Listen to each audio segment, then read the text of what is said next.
मुझे ये यकीन हो गया कि मैं जो कुछ बाहर सुन के आया हूँ मामला बिल्कुल इसके बरक्स है। चीफ जस्टिस साहब वहीं पे खड़े हैं, उनके साथ ही वहीं पे खड़े हैं आइन और कानून की बालादस्ती के लिए। और फिर जिस वक्त समाअत शुरू हुई, वाकयात जो हैं उन्होंने बयान करना शुरू किए और फिर उस मीटिंग का भी जिक्र किया जिसकी बुनियाद पर यह स्पेकुलेशन की जा रही थी। देखिए, सुप्रीम कोर्ट में बेबुनियाद अफवाह जो थी वो फैलाई गई थी। एक माहौल बनाया गया था कि जैसे खुदा न खास्ता सुप्रीम कोर्ट का 3 रुकनी बेंच है वो सरेंडर कर गया है। ऐसा बिल्कुल नहीं हुआ। उन्होंने कहा कि आए मैदान में बात करते हैं। क्या कोई मुज़ाकरात हो सकते हैं? क्या ये लोग किसी बात पर राजी हो सकते हैं जो इस वक्त सिर्फ इक़्तिदार में रहना चाहते हैं? इमरान खान के खून के प्यासे हैं, ये उसको हटाना चाहते हैं, एलिमिनेट करना चाहते हैं। ये जिस खून खराबे की बात कर रहे हैं तो इसी के ऊपर तो इनके खिलाफ तो दहशतगर्दी का पर्चा भी हो जाना चाहिए और कल सुप्रीम कोर्ट को इसका नोटिस भी लेना चाहिए। मेरे ख्याल में ये उस खून की बात कर रहे हैं, वही वो जो नवाज शरीफ के प्लेटलेट्स के लिए इस्तेमाल किया गया था बतौर नमूना।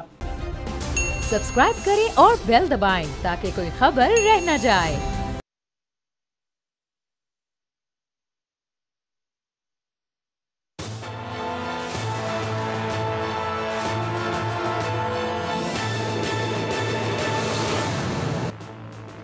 अस्सलाम वालेकुम नाज़रीन, मैं आपका मेज़बान समी इब्राहिम और आप देख रहे हैं प्रोग्राम तजिया। मेरे साथ हैं फ़खर रहमान साहब स्काइप पर और थोड़ी देर में इश्तियाक अहमद साहब जो लाहौर हाई कोर्ट बार के सदर हैं वो मुझे ज्वाइन कर लेंगे। और जाफ़र बिन यार, शायद जाफ़र बिन यार हैं या जाबिर हैं, वो हमारे नुमाइंदे होंगे ज़मान पार्क से और वहाँ से हम अपडेट लेंगे क्योंकि जो आज पॉलिटिकल एक्टिविटी चल रही है सुप्रीम कोर्ट ऑफ पाकिस्तान में, उसका जो इम्पैक्ट है वहाँ पर क्या है और क्या इस वक्त इमरान खान साहब की स्ट्रेटजी है। आज सबसे अहम जो वाक़या था वो सुप्रीम कोर्ट ऑफ पाकिस्तान का 3 मेंबर बेंच 2 बजे बैठा और समाअत हुई उस केस की जिसमें KPK और पंजाब असम्बली के इलेक्शंस के लिए फ़ंड्स की फराहमी थी और सुप्रीम कोर्ट का एक ऑर्डर था जो तस्लीम नहीं किया, जिस पर इलेक्शन कमीशन ने रिपोर्ट दी कि उन्हें पैसे नहीं मिले, लेकिन साथ में उन्होंने अपनी एक और पख भी डाल दी कि जी आप इलेक्शन ना करवाएं, ये तो बड़ी अनारकी हो जाएगी, 2 दिनों में इलेक्शन हुए तो, और एक ही दिन इलेक्शन होने चाहिए। स्टेट बैंक ने पैसे मुख्तस किए। ये सारी वो तफसीलात हैं जो आपके इल्म में हैं। लेकिन आज जो सबसे अहम जो बात थी वो ये थी कि समाअत के होने से पहले एक पूरा माहौल बनाया गया, उसमें मुख्तलिफ़ वो सहाफ़ी इस्तेमाल किए गए जो जिनके बारे में ये है कि वो हुक्मरान इत्तेहाद के नज़दीक हैं या उनकी फ़िलासफ़ी के नज़दीक हैं। उन्होंने एक पूरा माहौल बनाया वहाँ पे। ओहो जी, ख़बर ये आ गई है कि वो बस चीफ जस्टिस साहब ने तो सरेंडर कर दिया है और बिल्कुल मामला ख़त्म हो गया है और अब ये टाइम वो देने जा रहे हैं और ये इलेक्शन नहीं हो रहा है। और ख़ास तौर पर हवाला ये दिया जा रहा था कि वो जी जो DGISI की जो मीटिंग हुई है, DGMO और सेक्रेटरी डिफेंस, अटॉर्नी जनरल, और वहाँ पर ये मीटिंग में ये बात तय हो गई है कि जनाब टाइम मिलेगा, मगर ना कुछ इधर से ख़बरें आ रही थी कि एमरजेंसी लगने के लिए तैयार है और बिल्कुल फारिग जजेस को कर दिया जाएगा अगर किसी ने कुछ कहा। अजीब व गरीब किस्म का एक माहौल था और उसमें ऐसा लग रहा था, क्योंकि ये जो ख़बर थी मीटिंग की सुप्रीम कोर्ट के चीफ जस्टिस साहब से, तो तफसीलात तो पता नहीं थी किसी को, इसलिए कि ऑफिशियली तो कुछ बात की नहीं गई थी, तो एक माहौल बना हुआ था। लेकिन फिर 2 बजे जब बेंच बैठा और उन्होंने समाअत शुरू की, तो जब आगाज़ हुआ तो एक दुआ पढ़ी चीफ जस्टिस उमर अता बंदयाल ने। उन्होंने कहा कि ऐ अल्लाह हमें हिम्मत दे कि हम सही फ़ैसले करें, और ऐ मेरे अल्लाह हमें सालेहीन में, अपने नेक लोगों में हमें शामिल कर दे, और ऐ अल्लाह हमसे अच्छे काम करवा, और जब हम यहाँ से चले जाएं तो लोग हमें अच्छे अल्फाज में याद करें। यह दुआ चीफ जस्टिस साहब जिस वक्त ये पढ़ रहे थे तो मैंने उनके चेहरे पे एक मुस्कुराहट देखी, तो उस वक्त मुझे ये यकीन हो गया कि मैं जो कुछ बाहर सुन के आया हूँ मामला बिल्कुल इसके बरक्स है। और चीफ जस्टिस साहब वहीं पे खड़े हैं, उनके साथी वहीं पे खड़े हैं आइन और कानून की बालादस्ती के लिए। और फिर जिस वक्त समाअत शुरू हुई, जूं वाक़यात जो हैं उन्होंने बयान करना शुरू किए और फिर उस मीटिंग का भी जिक्र किया जिसकी बुनियाद पर यह स्पेकुलेशन की जा रही थी। तो ऑर्डर तो उन्होंने शाम में लिखवाया, लेकिन बहुत सारी चीज़ों की वजाहत उन्होंने उसी वक्त कर दी थी। ये मैं तफसील से आपके साथ ये डिस्कस करूँगा। लेकिन एक और भी इवेंट था आज, जस्टिस काजी फ़ाइज़ ईसा भी एक यूनिवर्सिटी में मौजूद थे। 1.5-2 घंटे उन्होंने वहाँ पे किया लाइव एक क्वेश्चन आंसर सेशन, और मतलब लाइव हुआ, सवालों के जवाब दिए उन्होंने। लेकिन वो फरमाते हैं जब सहाफ़ियों ने सवाल किया कि अगर मुझे पता होता कि सहाफ़ी यहाँ पर हैं तो मैं ना आता। बिल्कुल उसी तरह जिस तरह कौमी असम्बली के हॉल में उन्होंने कहा कि अगर मुझे पता होता यहाँ पे सियासी तकारीर होनी है तो मैं नहीं आता। और फिर उन्होंने और भी बातें कही कि फ़ैसला चाहे एक जज का भी हो और वो अगर वो सही हो तो भले अक्सरियती जज उसको गलत करार दे दें, लेकिन वो सही होता है। कैसे सही होता है? 3 मेंबर बेंच का फ़ैसला अगर 5 मेंबर बेंच दे दे तो वो ओवरराइड हो जाता है भाई, वो फ़ैसला प्रिवेल करता है। जो 9 मेंबर वाला बेंच जो है वो प्रिवेल करता है।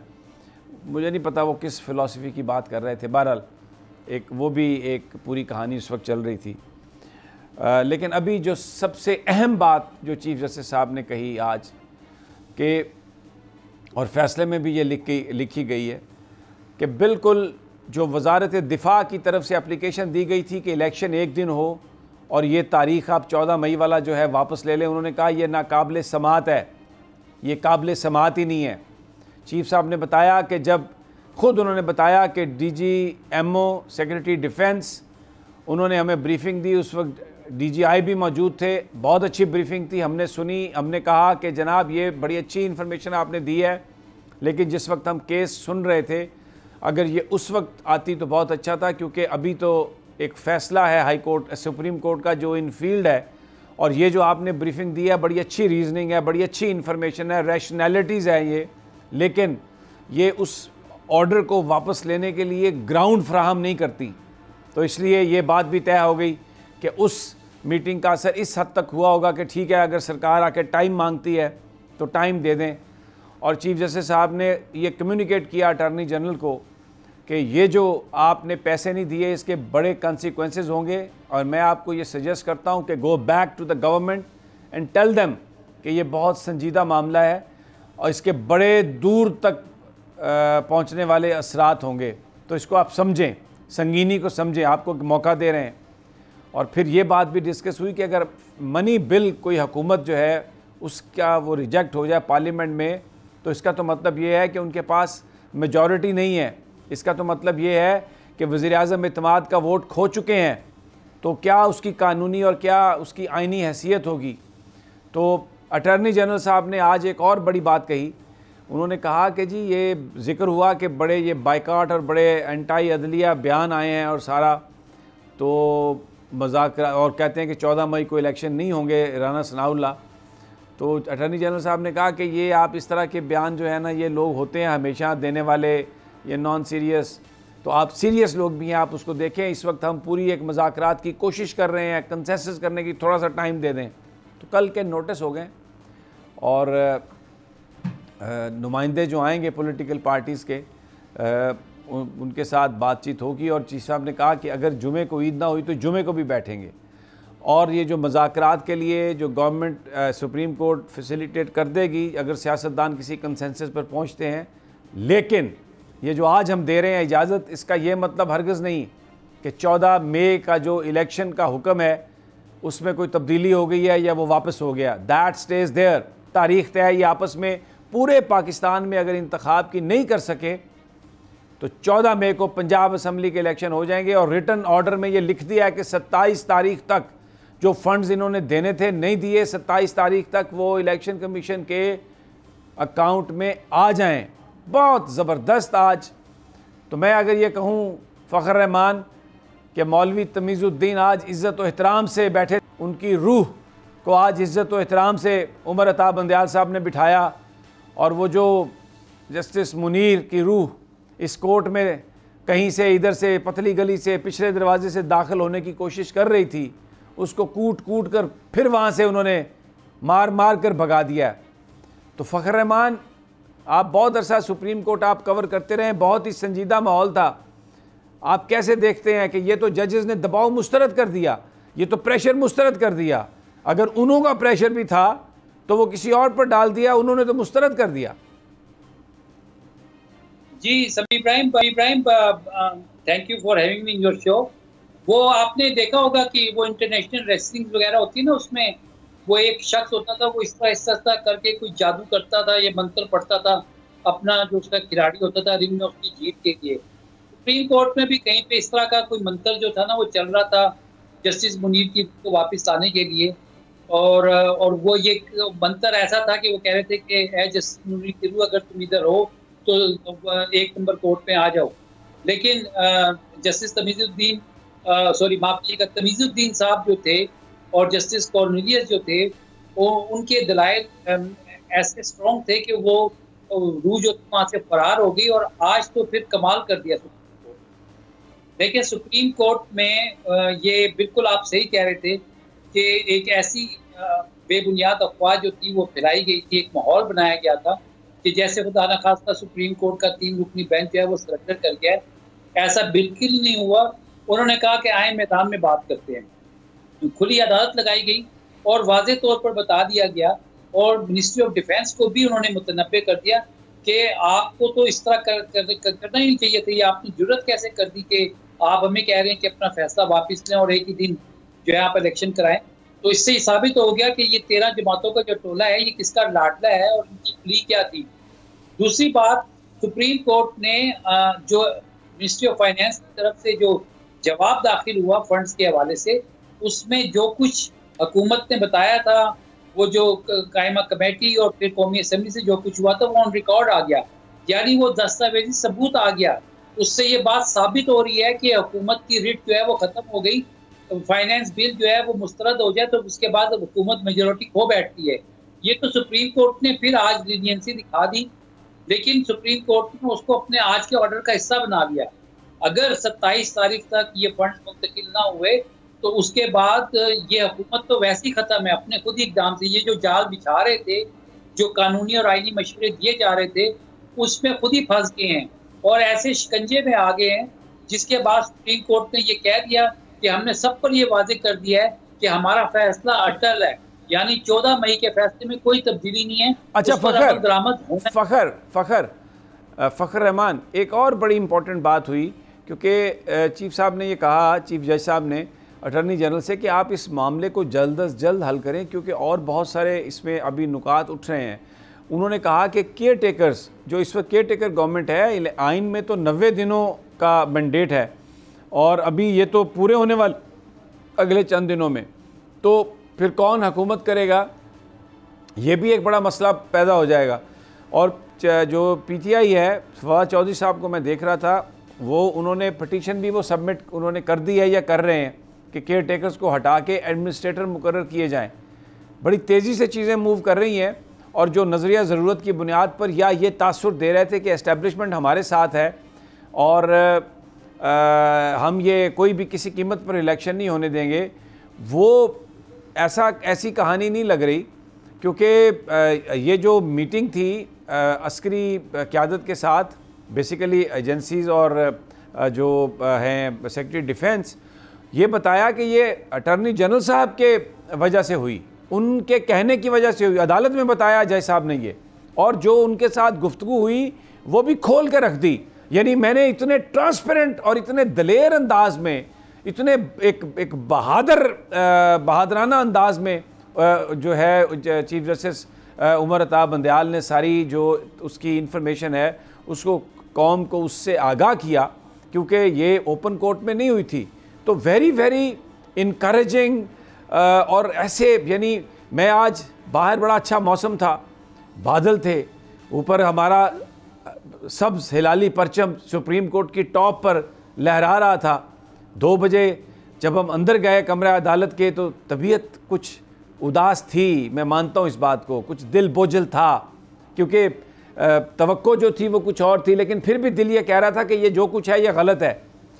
तो लेकिन जब मैं बाहर निकला तो वही बिल्डिंग इस कदर उसमें वो जो सूरज की रोशनी से हर चीज़ चमक रही थी और झंडा ऊपर लहरा रहा था, तो ऐसा लग रहा था कि जो मकसद है जिसके लिए ये सारी स्ट्रगल की है लोगों ने, उमर अताब बंदयाल साहब ने, मुनीब अख्तर साहब ने, एजाजुल हसन साहब ने मायूस नहीं किया। उन्होंने बिल्कुल मायूस नहीं किया और सारा दबाव अपने सीने पे लेके they were standing like a solid rock.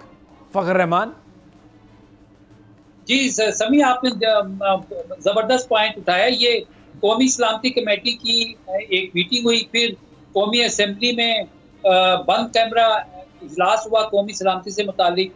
दोनों हरबे जो थे वो नाकाम हुए। आखिरकार उन्होंने सोचा कि जजेस साहिबान को इन कैमरा जो है वो सिक्योरिटी के हवाले से ब्रीफिंग दे दी जाए और ये बता दिया जाए कि जनाब ये सूरत हाल है और इसमें सिक्योरिटी के लिए जो अमला है या जो ट्रुप्स हैं वो अवेलेबल नहीं हो सकते। तो लेकिन वो ये हरबा भी जो था वो नाकाम हो गया। उसकी वजह ये है कि आपने नोट किया होगा कि जस्टिस मुनीब ने ये बात की और चीफ जस्टिस साहब ने की कि ये तो असेसमेंट थी उनकी सिक्योरिटी के हवाले से। ये कोई और इस तरह की असेसमेंट के ऊपर जो है अंदाजों के ऊपर तो आप आइन असेसमेंट्स पर नहीं चलता, आइन अंदाजों पर नहीं चलता। आइन एक सेटल्ड चीज है। This is what the court observation was. जी बिल्कुल। फिर आपने ये भी देखा कि चीफ जस्टिस साहब ने पॉइंट आउट किया कि 92 से पाकिस्तान में दहशतगर्दी हो रही है और इतने मुतअद्दिद इंतखाबात जो थे वो हो चुके हैं।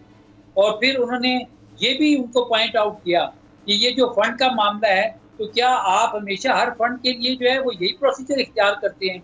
तो मैंने आपको ये कहा कि जो चालाकी और होशियारी और जो वो बड़े बड़े तुरम खान आइन के जो थे अपने आप को साबित कर रहे थे कि लो जी इधर से तो अब सुप्रीम कोर्ट निकल के दिखाए, तो जजिस साहिबान जो थे वो बड़े तहम्मुल के साथ हर चीज़ को देख रहे थे और जिस तरह से बंद कमरों में बैठकर उनको ये तासुर देने की कोशिश की कि शायद वो कॉम्प्रोमाइज़ कर गए, ऐसा बिल्कुल नहीं होने का। अच्छा, मुझे ब्रेक पर जाना है फ़खर। खुदा करे कि ये हमारा झंडा इसी तरह लहराता रहे और फैसले अगर आइन और कानून के मुताबिक, हमें ऑप्टिमिस्टिक रहना चाहिए। बिल्कुल दबाव भी होते हैं, इंटरनल एक्सटर्नल, बहुत सारी मजबूरियां भी होती हैं। मैं किसी पर भी किसी की नीयत पर शक नहीं करना चाहता, ना मैं कर रहा हूँ, लेकिन हालात के शिकंजे में हम लोग आए हुए हैं। अगर एक एक करके ये गिरें इस तरह खुलती रहीं तो इंशाअल्लाह हम उस मंजिल तक जा पहुँचेंगे जो ख्वाब कायद आज़म मोहम्मद अली जिन्ना ने देखा था, जिसके नतीजे में पाकिस्तान बना। एक छोटा सा वक्फ़ा और वापस आएंगे तो ज़मान पार्क भी जाएंगे और देखते हैं कि अगर इश्तियाक साहब हमें मिल जाएँ, लाहौर हाई कोर्ट बार के सदर, तो कुछ उनके भी कमेंट इस पे ले लें। Let's take a break.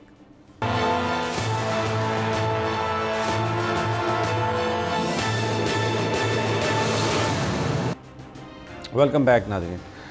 Fakhar, बहुत सारे लोग डाउट करते हैं, उनका ये कहना है कि चीफ जस्टिस साहब ने, सुप्रीम कोर्ट ने तो out of sincerity, keeping in mind prevailing situation, एक मौका दिया है अटॉर्नी जनरल साहब को। अटॉर्नी जनरल साहब जो बात कर रहे थे वो सिर्फ टाइम बाइंग थी। मैं आपको दो शॉर्ट सुनवाता हूँ मियाँ जावेद लतीफ़ के, आपको समझ आ जाएगी कि असल मामला क्या है जिसकी वजह से वो इलेक्शन नहीं करवाना चाहते। ये सब सिक्योरिटी का मामला, दूसरी चीज़ें, ये सब ढकोसले हैं, पैसे नहीं हैं, ये सब एक झूठ बोल रहे हैं। बुनियादी तौर पर क्यों नहीं इलेक्शन करवाना चाहते, ये मियाँ जावेद लतीफ़ साहब को ज़रा सुनवा दें जी। एक पहला शॉट के मेरी क़यादत को 3 दफ़ा इंतखाबात में बाहर रखने के लिए। जी, मेरी क़यादत को 3 दफ़ा के इंतखाबात जनरल जो हैं उसमें बाहर रखने के बाद 2023 में भी क्यों बाहर रखना चाहते हैं, इसकी मंतक कौमी मफाद में जो है वो कौम को बता दें। कोई मंतक नहीं है, कोई वजह नहीं है, तो भाई हमें आज खुद नोटिस लें या फुल कोर्ट बनाएं। हमें इलेक्शन की अदल करके, इंसाफ करके हमें इजाजत दें, हम इलेक्शन लड़ें, सुबह इलेक्शन करवाओ। यानी फिर सिक्योरिटी का मामला भी ठीक है, अगर कहते हैं सुओ मोटो लो या फुल कोर्ट बिठा के हमें इजाज़त दो, नवाज शरीफ को इलेक्शन की इजाज़त दो, नाअहली ख़त्म करो, इलेक्शन सुबह करवा लो। कैसे सुबह करवा लो? फिर वो सिक्योरिटी का मामला ख़त्म, फिर वो जो पैसे की कमी है वो ख़त्म, वो इफ़हाम तफ़हीम की फ़ज़ा जिसके बारे में कहा जाता है कि अगर वो ना हुई तो इलेक्शन के नताइज नहीं आएंगे, ब्रूटलिटीज़ होंगी, वो सब ख़त्म। एक और उन्होंने गुफ्तगू की है कि अगर नवाज शरीफ को नहीं लड़ने दिया गया इलेक्शन तो हम कैसे खून की लकीर खींचेंगे। आइए ज़रा सुन लें। 2023 के इलेक्शन अगर नवाज शरीफ के बगैर हुए तो पाकिस्तान के अंदर एक खूनी लकीर ऐसी खींच दी जाएगी जो दोबारा मिटाने से भी नहीं मिट सकेगी। अब ये बुनियादी तौर पर ये ख़ास हैं लोग जो मरियम नवाज़ के नज़दीक हैं, जो नवाज़ शरीफ साहब के नज़दीक हैं, इदारों को गालियाँ निकालना, सब कुछ करना, ये उन लोगों में से शामिल है। मौलाना फजलुर रहमान की मैं आपको बात सुनवाना चाहता हूँ कि वो इमरान खान के बारे में क्या सोचते हैं, और ये बुनियादी वजह यही है कि इमरान खान सिस्टम में मौजूद हैं। इलेक्शन अगर होंगे तो वो 2/3 से ज़्यादा मेजॉरिटी ले लेंगे, तो उनके होते हुए इलेक्शन नहीं होने, बाकी सब कुछ हो सकता है। असल मसला ये है, और यही बात मैं आपको मौलाना फजलुर रहमान की ज़ुबानी सुनवा देता हूँ। मैं तो पहले दिन से कह रहा हूँ कि मैं इमरान खान को पाकिस्तान की सियासत का गैर ज़रूरी अंसर समझता हूँ। ये लॉन्च किया हुआ है, हम इनसे मुज़ाकरात की बात करते हैं। इतनी गिर गई है पाकिस्तानी कौम, इतनी गिर गई है पाकिस्तानी सियासत, लिहाजा ये बात दिल से निकाल ली जाए कि हम इस तरह के शख्स को कहेंगे कि साहब आप बता दीजिए, हम कब इंतखाब करें।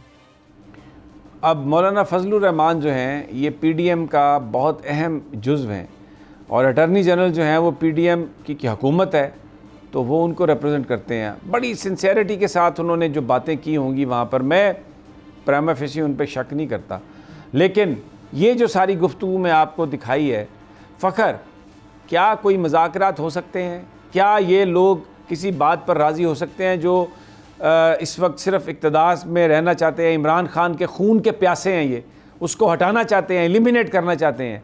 ये तो एक फ़्रॉड कर रहे हैं। शायद इसीलिए अदालत ने बिल्कुल they are going with the timeline और लिख दिया कि 27 तक पैसे दें और कॉन्सिक्वेंसेस के लिए तैयार हो जाएं, फिर जो हमने आपके साथ करना है। बिल्कुल सही आपने पॉइंट आउट किया और सही पकड़ा। ये जो जिस तरह जावेद लतीफ़ साहब का आपने शॉर्ट सुनवाया, ये जिस खून खराबे की बात कर रहे हैं, तो इसी के ऊपर तो इनके खिलाफ तो दहशतगर्दी का पर्चा भी हो जाना चाहिए और कल सुप्रीम कोर्ट को इसका नोटिस भी लेना चाहिए। अदरवाइज मेरे ख्याल में ये उस खून की बात कर रहे हैं, वही वो जो नवाज शरीफ के प्लेटलेट्स के लिए इस्तेमाल किया गया था बतौर नमूना टेस्ट के लिए कि उनके प्लेटलेट्स गिर चुके हैं। मौलाना फजलुर रहमान को अब अपनी कई भी बातों पे शर्मिंदा होना पड़ेगा, क्योंकि अटॉर्नी जनरल ने जिस तरह से आज सुप्रीम कोर्ट को इंतहाई पुरएतमाद तरीके से बताया कि जनाब मुज़ाकरात हो रहे हैं और सब कुछ हो रहा है, तो ये तो इमरान खान को पाकिस्तानी सियासत का एक गैर ज़रूरी अंसर करार दे रहे थे। और ये PDM के सरबराह हैं अल्हम्दुलिल्लाह, 13 जमाती टोला जो इस वक्त बरसर इक़्तिदार है। तो अब ये माफ़ करना, वो कहते हैं ना कि अपने थूक को चाटना, ये वो वाली बात हो जाएगी, क्योंकि ये जिस तरह से पोलराइजेशन इन्होंने खुद PDM के अंदर क्रिएट कर दिया, उसका मतलब ही यही है कि ज़रा टाइम गेन कर दिया जाए। लेकिन सुप्रीम कोर्ट ने जिस तरह से इनके बाकी हिले और बहाने पकड़ लिए और ये अपने शिकंजे में खुद ही आ गए, कल इसी तरह से ये बात भी साबित हो जाएगी कि कितने सिंसियर हैं। अच्छा ठीक है, मैं आपको अभी ना एक राना सनाउल्लाह का भी बयान सुनवाता हूँ, ज़रा चलाएं जी। राना सनाउल्लाह क्या कह रहे हैं मई के इलेक्शंस के हवाले से? एक प्रोपेगंडे के तहत इस फितने को जो है वो इस मुल्क पे मुसल्लत किया गया, और उसी तरह का एक ओबाश टोला इस फितने के जो है वो साथ था। ये जितना मर्जी जोर लगा लें, 14 मई को इलेक्शन नहीं होंगे। इलेक्शन इंशाअल्लाह इकट्ठे होंगे, केयर टेकर सेटअप के तहत होंगे। अगर ये कहेगा ना कि मैं इस तरह से दौस से हमसे कोई काम करवाएगा, कोई काम नहीं। 14 मई को तो आपने इलेक्शन नहीं जी, अगर इस तरह से ये करवाएगा तो बिल्कुल नहीं होगा। 14 मई को तो नहीं करवा रहे, फिर हो सकता है 8 अक्टूबर को भी ना हो, अगर इसने यही रवैया रखा। तो ये फितना जब तक इस मुल्क की सियासत से माइनस नहीं होगा, ये इस मुल्क में सर वो आपका जुमला बड़ा काबिल एतराज़ था, अदम हमने तो मैं ये आपको लिख के देने को तैयार हूँ कि ये मुल्क और कौम को किसी फ़खर साहब ये गुफ्तगू कर रहे हैं, ये वज़ीर हैं, ये पंजाबी कहते हैं ना ओदी मुछ दा वाल है, तो ये इतने अहम लोग ये बातें कर रहे हैं, तो अटॉर्नी जनरल साहब बहरहाल फिर भी हम यकीन करते हैं जो भी वो उन्होंने वहाँ पर बात की, तो बड़ी संगीन सूरत हाल है ये। तो नहीं, बिल्कुल संगीन सूरत हाल है। मैं तो यही कह रहा हूँ ना कि जो खून खराबे की बात कर रहे हैं, कि माइनस करने की बातें कर रहे हैं, आपको पता है इमरान खान के ऊपर एक हमला पहले ही हो चुका है और ये जो सूरत हाल इस वक्त चल रही है। यहाँ पर नाज़रीन हम एक छोटा सा वक्फा लेते हैं, वापस आएंगे तो ज़मान पार्क चलते हैं। जाफ़र बिन यार वहाँ पर मौजूद हैं। बारिश भी सुना बड़ी हुई है आज लाहौर में, मौसम भी बड़ा अच्छा हो गया और बहरहाल लेट्स टेक ए ब्रेक।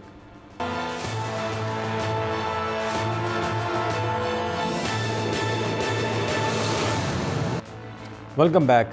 ये लीगल जो लड़ाई है ये तो सुप्रीम कोर्ट ऑफ पाकिस्तान में लड़ी जा रही थी, लेकिन ज़मान पार्क में सियासी तौर पर पेशबंदी की जा रही है कि सारी सूरत हाल से कैसे हमने निकलना है।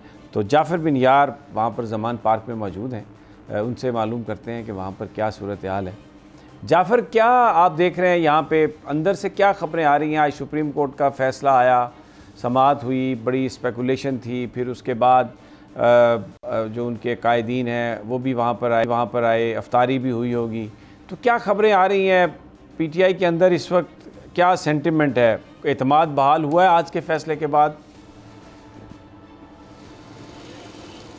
जी समी साहब, आपने ठीक कहा कि आज के जो रिमार्क्स है और आज के हवाले से जो फैसला है सुप्रीम कोर्ट के, उसके बाद जो हम ज़मान पार्क का माहौल देख रहे हैं काफ़ी खुशगवार है। लोग उनके चेहरों पे जो है हम मुतमिन वो नज़र आ रहे हैं। अभी थोड़ी देर कबल हमने देखा कि वकला की जो टीम जिनसे आज मीटिंग हो रही उनकी गाड़ियाँ बाहर निकली हैं, वकला मशावरत करके बाहर निकले हैं। उसके अलावा जो मरकज़ी कायदीन है, सूबाई क़यादत है, उनसे जो मीटिंग सारा दिन चलती रही और आज के सुप्रीम कोर्ट के हवाले से जो फैसला था उसके हवाले से जो मुशावरत होती रहे। और अगर हम बात करें कारकुनान अभी तक जो है ज़मान पार्क के बाहर भी मौजूद है, वो भी आज बड़े पुरुमीद थे, बड़े खुश थे और उनको लग रहा है कि शायद आज के फैसले के बाद जो आज के जो रिमार्क सुप्रीम कोर्ट ने दिए आज की सूरत हाल के बाद अब इलेक्शन जो है 14 मई को होंगे और लोग जो है इसी वजह से यहाँ पे उनके जो है रश है वो पहले से ज़्यादा बढ़ रहा है कि पहले रमज़ान से शुरू हुए थे लोग और आज तक यहाँ पे मौजूद है। रोज़े की हालत में लोग बैठे रहते हैं और इस बात का इंतज़ार करते रहते हैं कि कब जो है खुशखबरी मिलेगी इलेक्शन के हवाले से। लोग बड़े उम्मीद है। मेरे कैमरामैन नवीद को दिखाऊंगा कि अभी भी एक ये कैंप लगा हुआ है, आप इसमें भी देख रहे हैं कि खवातीन यहाँ पे मौजूद हैं। इसके अलावा दीगर बेशुमार ऐसे कैंप है जहाँ पे हम देख रहे हैं कि कारकुनान की जो बहुत बड़ी तादाद है जो दिन को रात को सारे 24 घंटे यहाँ पे बैठे रहते हैं। कारकुनान आते रहते हैं और इंतजार कर रहे हैं, दुआएं कर रहे हैं कि कब जो इलेक्शन हो। चेयरमैन जी जाफर, मैं अभी आप जो हम विजुअल्स दिखा रहे थे उसमें इमरान खान साहब बिल्कुल लोगों के साथ खड़े हैं, उनके साथ बैठते हैं, उन्हें अपने हाथों से चीज़ें प्लेटों में डालकर ये देते हैं वर्कर्स को। ये बयान फरमाइए कि ये बहुत घुल मिल जाते हैं, आम तौर पर लीडरान इस तरह करते नहीं हैं और वो मुस्तकिल हर अफ्तारी में इस तरह से कर रहे हैं। तो लोगों के लिए तो ये बड़ा, मेरे लिए बड़ा अनएक्सपेक्टेड है, तो जो वर्कर्स हैं उनके लिए भी बड़ा अनएक्सपेक्टेड होगा। और क्या अपने तासुरात अगर कभी किसी ने शेयर किए हों तो क्या आप कुछ हमारे साथ अगर आप शेयर करना पसंद करें? जी समी साहब ने आपने बिल्कुल ठीक है कि जब लीडर सर्व करता है कोई चीज़ एक अपने कारकुन को, अपने खिलाड़ी को, तो वो जोश व जज्बा आप सोचे कहाँ तक पहुँचता होगा। और ये बात ठीक है कि जब चेयरमैन पीटीआई इमरान खान इफ्तारी से पहले थोड़ा खिताब करते हैं, उसके बाद लोगों में बैठ जाते हैं, वहीं बैठ के इफ्तारी करते हैं और उनके जज्बात और उनके अपने जो चेहरे के तासुरात है वो बड़े ज़बरदस्त किस्म के होते हैं। और वो कहते हैं कि मैं जितना भी अल्लाह का शुक्र अदा करूँ वो कम है, क्योंकि आज ये वक्त आया है कि मैं लोगों के साथ बैठा हुआ हूँ, लोगों के साथ इफ्तारी करूँ। इससे मेरे लिए इससे बड़ा वक्त और खुशी का लम्हा क्या हो सकता है कि हज़ारों कारकुनान जो बैठे और उनके दरमियान उनका लीडर बैठा और इमरान खान खुद जब उनको चीज़ें सर्व कर रहे हो, तो आप सोचें कि कारकुन भी कितने पुरजोश होंगे और वो लीडर कितना पुरजोश होगा और वो लोग कितने खुशकिस्मत होंगे कि इमरान खान जिसको पूरी दुनिया तरसती है, बड़े बड़े लोग, इंटरनेशनल मीडिया तरसता है टाइम लेने के लिए, लेकिन वो जब कारकुनान में बैठा होता है तो यहाँ पे लम्हात ही और होते हैं। और ये वही बंदा और वही शख्स, वही कारकुन महसूस कर सकता है कि जो उनकी इफ्तारी में उस वक्त शरीक होता है, जो इमरान खान के जो बयानात हैं वो सुनता है, जो उनके जो कारकुनान के जज्बात को मज़ीद उनमें जो कहते हैं कि एकदम गरमाइश ले जाते हैं, वो कारकुन ज़्यादा पुरजोश होता है। और ये बड़ा एक अच्छे लम्हात होते हैं, बड़े तारीखी लम्हात होते हैं कि पहली दफ़ा पाकिस्तान की तारीख में अब ये पहली दफ़ा हुआ है कि लोग इस तरह इफ्तारी जो अपने जो चेयरमैन, पार्टी के चेयरमैन उनके साथ कर रहे हैं। और चेयरमैन भी खुशी खुशी करते हैं, ये नहीं कि वो 1-2 दिन आते हैं और उसके बाद आते नहीं, वो रोज़ाना की बुनियाद पर आते हैं और वो खुद बड़ा यहाँ पे खुशी महसूस करते हैं। जी ठीक है। अच्छा, जो मरकज़ी कायदीन हैं वो भी आए होंगे, सलाह मशवरा भी हो रहा होगा, टिकटों की तकसीम, क्योंकि कोर्ट ने आज कहा है कि 14 मई है डेट इलेक्शन की, तो जो फाइनल लिस्टें कल लगनी है, उस हवाले से कोई टिकटों का ऐलान, कोई एक्टिविटी ऐसी हुई है यहाँ पे? जी बिल्कुल समी साहब, अभी हमारी कोई लोगों से बात हुई तो उनका कहना था कि शायद आज रात को जो है टिकटें किसी वक्त फाइनल कर ली जाएंगी और वो हो सकता है अनाउंसमेंट भी उनकी कर ली जाए। लोग यही अब खुशी का या इस बात का इंतज़ार कर रहे हैं कि उनको जो है टिकटें मिलें, क्योंकि जितने भी कारकुन जिन्होंने इलेक्शन लड़ना था सबका जो है इंटरव्यू इमरान खान ने तकरीबन खुद ही किया और उन्होंने कहा था कि इस दफा जाफर ठीक है, मुझे हमारे साथ हैं फ़खर, मैं कंक्लूडिंग रिमार्क्स जो है उनके लेना चाहूँगा। फ़खर, एक नई तारीख रकम हो रही है, सुप्रीम कोर्ट से दबाव जो है वो बिल्कुल वो खड़े हैं, जज नहीं ले रहे। इमरान खान जैसा सेलिब्रिटी वज़ीर आज़म साबिक वो वर्करों के साथ बैठा हुआ है दरियों पे रोज़ाना, और आम आदमी जो है वो ओनरशिप इस प्रोसेस की लेता हुआ हमें नज़र आ रहा है। It's a very pleasant change, isn't it? बिल्कुल समी साहब, जो आज जिस तरह से सुप्रीम कोर्ट में समाअत हुई और अक्रॉस द कंट्री जो मैसेज गया है वो ये गया है कि यस, सुप्रीम कोर्ट है, कानून की हाकमियत को जिंदा रखने के लिए हम मौजूद हैं, रूल ऑफ लॉ की बात हो रही है। और ये ख़ास तौर पर नौजवानों में सरमायाकार जो हैं, बैरूनी सरमायाकार जो हैं, उन सबको एक बहुत पॉजिटिव मैसेज गया है कि पाकिस्तान के अंदर जल्द इंतखाबात होंगे और आवाम की उमंगों के मुताबिक वहाँ पर एक हुकूमत जो है वो नई हुकूमत आकर कमान संभालेगी। ये एक सेंटिमेंट है जो कि अक्रॉस द कंट्री जा रहा है, लोगों के अंदर एक एतमाद की फिजा, जिस तरह से आपके रिपोर्टर भी बता रहे थे वहाँ से, वो कायम होगी। तो ये जो पिछले एक साल से पाकिस्तान तहरीक इंसाफ की स्ट्रगल है, पूरी कौम जो है वो इस वक्त अगर आप मुख्तलिफ सर्वेज देखें तो 70-80% जो है वो पीटीआई की बिल्कुल आपकी सही बात है। फ़खर के जो सर्वेज आ रहे हैं उसमें पीटीआई लीड कर रही है, और जो रवैया, जो बर्ताव इमरान खान का, जिस तरह वर्कर्स की ओनरशिप, उनके साथ बैठना बहुत ही सियासी तौर पर एक इनकलाब ला रहा है। और दूसरी तरफ सुप्रीम कोर्ट ऑफ पाकिस्तान में जिस तरह नज़रिया ज़रूरत को रोज़ कूटा पीटा जाता है, वो बड़े काबिल दीदनी मनाज़र हैं। और एक आम पाकिस्तानी, उसके दिलों में ये उसकी जो उम्मीद है वो ज़रा ज़ोर और मजबूती पकड़ती जा रही है कि इंशाअल्लाह जल्द तब्दीली जो है वो पाकिस्तान में आएगी। नाज़रीन, इजाज़त दीजिए, कल फिर इंशाअल्लाह मुलाकात होगी आपसे अल्लाह ने के बाद।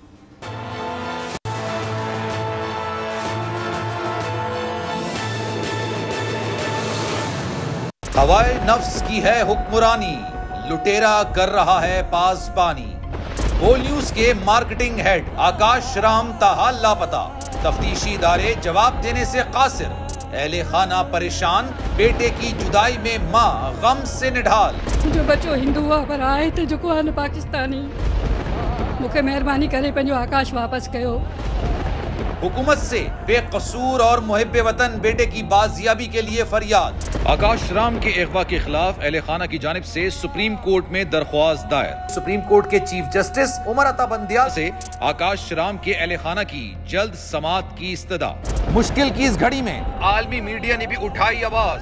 CNN, आज तक, इंडिया टुडे, टाइम्स नाउ समेत आलमी मीडिया ने आकाश राम के अगवा के खिलाफ दिया बोल का साथ। उफ क्या जुल्म है, बोल इंसाफ का मुंतजिर। सब्सक्राइब करें और बेल दबाएं ताकि कोई खबर रह न जाए।